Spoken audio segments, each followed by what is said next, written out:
Hey gang, finally getting around to reviewing this Ontario Wraith. I've taken my time because it's a cheap knife and it's really easy to get excited about cheap knives that seem to do everything really well. So I wanted to stick around with it for a little bit longer, compare it to a couple of other very similar sort of knives that I've got on hand, at least for price and purpose, and just see if my initial or my first couple of weeks thoughts were, going to hang around.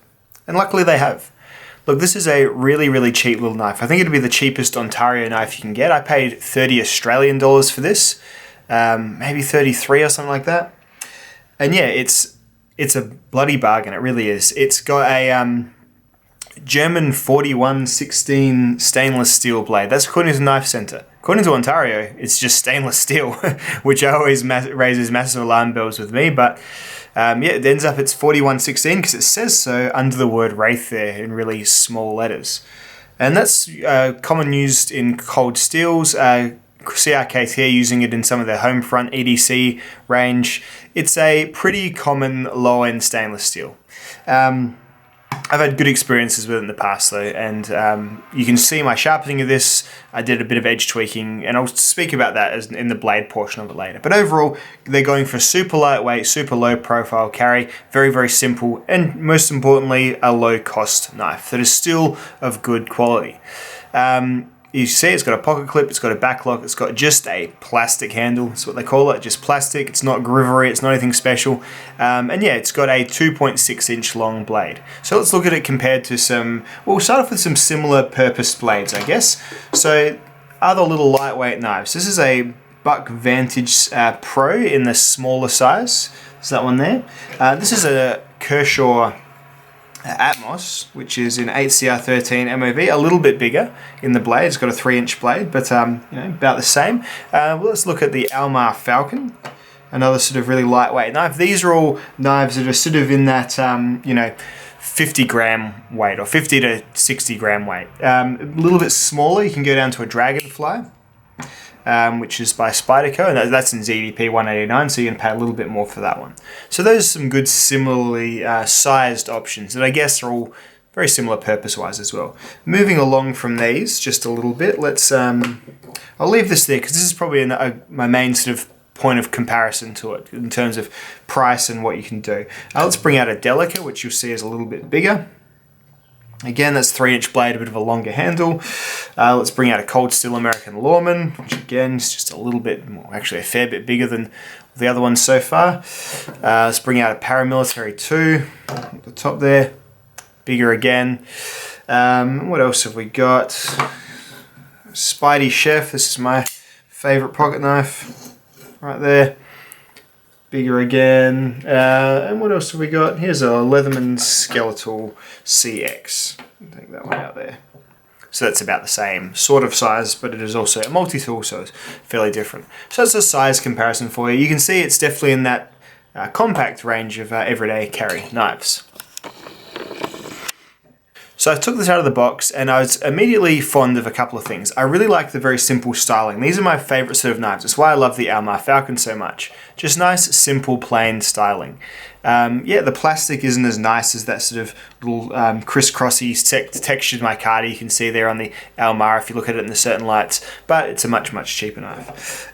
So yeah, I really did love this subdued, just very nice basic black, not overly tactical look to it. I really, really like that, and I do really like these little indentations here. They serve a bit of a function, so they make pinching onto the knife feel a little bit nicer, and also wrapping your index finger around. They do feel good, and this isn't a super traction knife. There is a small amount of jimping at the back, I guess you'd call it that. But yeah, really, it's all just on that very simple grip. So being a simple grip, being not a particularly grippy surface texture, it's going to just be an EDC user. So it's going to be your box cutter, your clothing tag remover, your apple cutter, whatever it is, for sure. And it does really, really well at that. This is a really good knife for that, especially given the price. So handle-wise, I really didn't have any issues with it.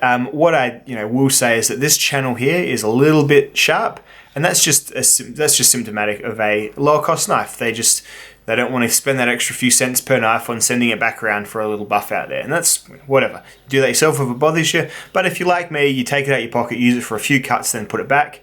It's only going to bother you if you decide to go insane like I am and do rope cutting tests with it. Speaking of which, let's move on to the blade. So this 4116 steel blade, it came with a pretty not sharp factory edge. It wasn't the best. But what I did to it was I put a 12 or 13, I can't remember which one it was. I think it was about 12 degrees per side on this one here. So it is a longer edge bevel. You can see sort of there. Yeah, there it is. Now it's all in the light. You can see there, enlivened by the fluoro above me. It's a fairly long edge bevel for, what is a relatively thinnish blade. It looks thick because it's short, but it's definitely thinner than, say, the American Lawman or the paramilitary tool or anything like that. It's thicker than the Delica, but whatever.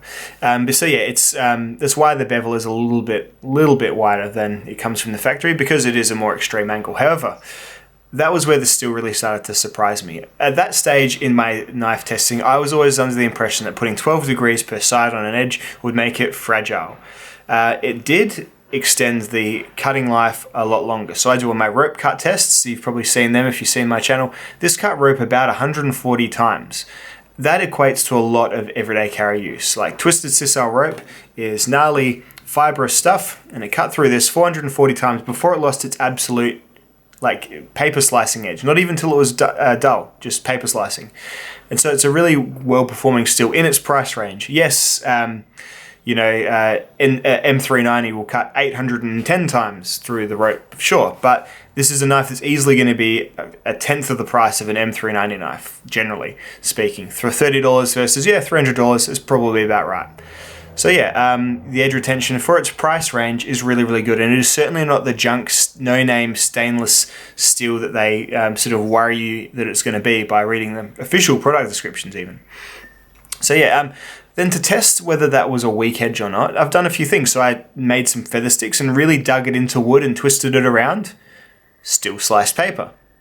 I cut some electrical cable using just the single focal point on the blade, and while it has sort of scuffed up the outside of it a little bit, still slicing paper. Then I cut some pretty nasty plastic rope, which is both a kind of a mixture of hard and fibrous stuff, really, really nasty, and yeah, still slicing paper. So definitely not a steel to sniff at, but yeah, absolutely not going to be on the level of your S110Vs for sure. Definitely not, but as a budget steel, and this is kind of the way I'm leaning as well, a lot of these budget steels, they just need the angle put right for them, and then they'll actually do some really good work for you. So I've been really happy with the blade on this one, and just the general comfort and use of it. It's for $30, I don't think there's much better getting around at the moment. 30 Australian dollars, that is. Just to put that into context, a cheap Kershaw here costs about 50 Australian dollars. So this is about a $50 knife, this Kershaw Atmos. And this is a bit nicer, for sure. It's a flipper knife, has some extra features on it. The action is much better. It's almost twice the price. It's still a cheap knife though. I've done the same edge treatment to this one as well, made this a longer bevel, and again, the AOS 8 really sang with this bevel as well, to a similar effect. So great that way. The steels are about even, for sure.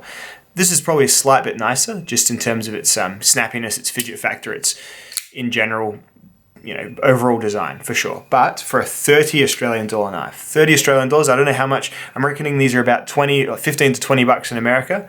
I'd say for that price, you could pretty much buy these with confidence, muck around with the edge a bit, get it how you want it, and then you're going to have like a nice little low profile pocket knife. It's really, really good.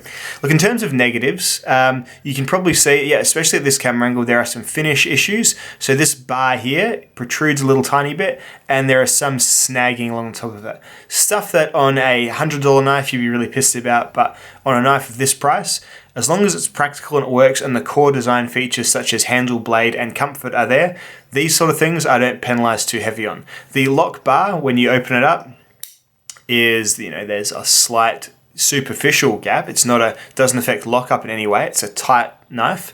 There might be some, there's minimal, like a micron or so of side-to-side play, but really in terms of security, the lock is absolutely fine. But yeah, it doesn't look that great for sure, but that's really what you're trading in for a knife that is so inexpensive and frankly so excellent. Yeah, if I could do it myself, I would probably thin out the blade just a tiny little bit, but it's never not worked for me just how I want it to work, so I'm not going to even say the blade's too thick. That's a point of criticism.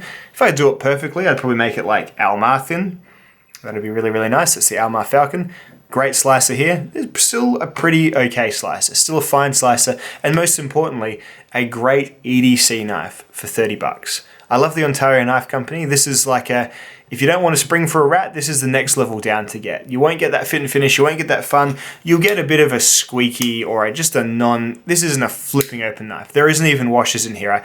I opened it up a little way. I couldn't get this part open. I prized it open, could see there's no washers. There's no, nothing at all. It's just the knife on the plastic. So yeah, that's not ideal, but it's those things that you pay those extra handful of coins for. And they've made a choice. I think this knife is a purposefully done choice, and it is really, really good. And I recommend the Ontario Wraith. If you just want to spend 30 bucks and have a little cheap pocket knife to play with this week, it's a good one. Try it. Muck around with the steel, most importantly. I think you'll be impressed. Alright guys. One more thing, the pocket clip. Forgot to mention, the pocket clip is one other little thing, probably the only actual negative. I almost forgot it. It does, when you've got this in pocket, this is almost a sharp angle pointing this way. So this will catch on some things and it'll scrape some things as well. So hasn't bothered me enough to change it, but yeah, it's a well-performing pocket clip. I love the real minimalist design of it. You have to make sure it's screwed down tightly. This one actually came a little bit loose from the factory, and as you can see, I can move it around a bit. So you just need to reef that down tightly with your screw. It does sit in there. It does have a recessed part, but if it starts coming out, then yeah, pocket clip could perhaps do with a little bit of work, but I don't think as a user you'll notice it too much because it fits just fine inside pants pockets from slacks to trackies to whatever you're wearing. Anyway, Ontario Knife Wraith review complete. I recommend it. Hope you've enjoyed this video, and I'll see you in the next one, guys. Bye now.